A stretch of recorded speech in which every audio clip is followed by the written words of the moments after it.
এই বাংলাদেশ আবহমান কাল ধরে এই বাংলাদেশের মানুষেরা ধর্মে ধর্মে কখনো কোনো বিভেদ করে নাই। এই বাংলাদেশের মানুষেরা সম্প্রীতিতে বসবাস করে এসেছে। কিন্তু সময়ে সময়ে আমরা দেখেছি মুষ্টিমেয় কিছু ব্যক্তি, তাদের কারণে বাংলাদেশের সাম্প্রদায়িক যে সম্প্রীতি সেটা বিনষ্ট হয়েছে। আজকে এখানে সারা দেশের নেতৃবৃন্দ আপনারা আছেন, আপনাদের অন্যতম একটা প্রধান কর্তব্য থাকবে বাংলাদেশের সাম্প্রদায়িক সম্প্রীতি রক্ষা করা।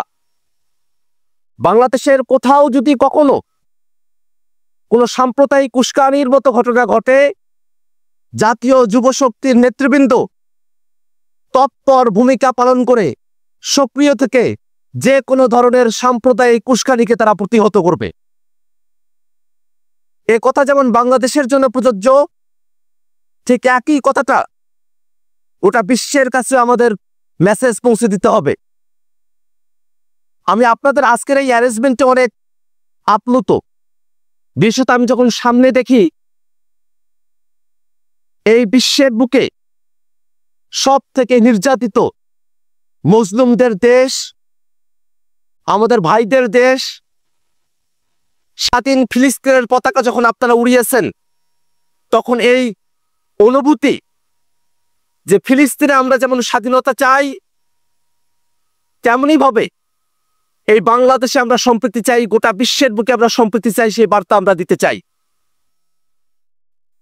ভাইয়েরা আমার, এই বাংলাদেশে এতগুলো মানুষ জীবন দিলেন, এতগুলো মানুষ রক্ত দিলেন, এর বিনিময়ে আমরা যা পেতে চেয়েছি তা হলো এক ফেসিবাদ মুক্ত, ফেসিবাদী শাসন ব্যবস্থা মুক্ত এমন এক বাংলাদেশ, যে বাংলাদেশে গণতন্ত্র থাকবে, জবাবদিহিতা থাকবে, ক্ষমতার ভারসাম্য থাকবে। জাতীয় ঐক্যমত্য কমিশনে আমরা রাজনৈতিক দলগুলো বাংলাদেশের রাষ্ট্রীয় কাঠামোতে সংস্কার সাধনের জন্য অনেকগুলো বিষয়ে আমরা একমত হয়েছি। জাতীয় ঐক্যমত্য কমিশন অনেকগুলো সিদ্ধান্ত গ্রহণ করেছে, কিন্তু সেই সিদ্ধান্তগুলোকে বাস্তবায়ন করা হবে কিনা সেই নিয়ে সংশয় তৈরি হয়েছে।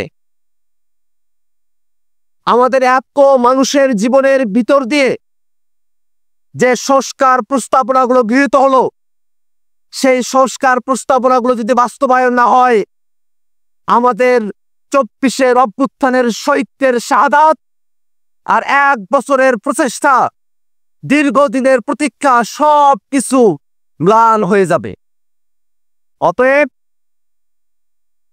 আমরা আহ্বান রাখছি, টেবিলের আলোচনাতেই সংস্কার বাস্তবায়নের পথ নিশ্চিত করতে হবে।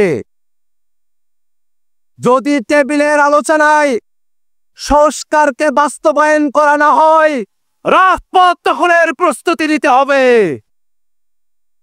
ভাইয়েরা আমার, বাংলাদেশে যদি সংস্কারকে বাস্তবায়ন করার জন্য 24-এর অভ্যুত্থানের মতো করে আমাদেরকে আবার রাজপথে আসতে হয়, এই জাতীয় যুবশক্তির নেতৃবৃন্দ কি রাজপথে আসতে প্রস্তুত আছে? আপনাদেরকে প্রতীক্ষা নিয়ে থাকতে হবে, সতর্ক দৃষ্টি রাখতে হবে। যদি সংস্কার নিয়ে কোনো টালবাহানা করা হয়, যদি সংস্কারকে কার্যকর করা না হয়, তাহলে রাজপথ দখলে নিয়ে সংস্কারকে বাস্তবায়ন করতে হবে। আমরা বারবার একটা কথা বলেছি, শুধুমাত্র জেন্টলম্যান এগ্রিমেন্ট দিয়ে সংস্কারকে কার্যকর করা সম্ভব নয়। জুলাই সনদকে আইনি ভিত্তি দিতে হবে। এলেপো করে প্রেসিডেন্টের অর্ডিন্যান্স দিয়ে যে পন্থায় সম্ভব, সেই পন্থাতেই জুলাই সনদের কার্যকারিতা নিশ্চিত করে জুলাই সনদের ভিত্তিতেই সামনে নির্বাচন আয়োজন করতে হবে।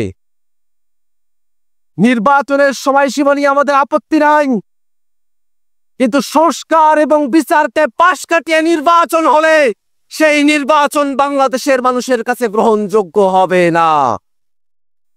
অতএব বন্ধুগণ, আমরা বক্তব্য বাড়াবো না, আমাদের সতর্ক দৃষ্টি রাখতে হবে যাতে বাংলাদেশের সংস্কারকে বাস্তবায়ন করা হয় এবং একই সাথে যারা বাংলাদেশে গণহত্যা করেছে, যারা মানবতা বিরোধী অপরাধ করেছে, সেই আওয়ামী লীগ এবং আওয়ামী লীগের দোসর 14 দল এবং জাতীয় পার্টি তাদেরকে বিচারের মুখোমুখি নিয়ে আসতে আমাদের সব জায়গা থেকে সর্বোচ্চ দৃষ্টি রেখে এবং সরকারের কাছে আহ্বান রেখে আমি আমার বক্তব্য এখানে শেষ করছি। ইনকিলাব জিন্দাবাদ।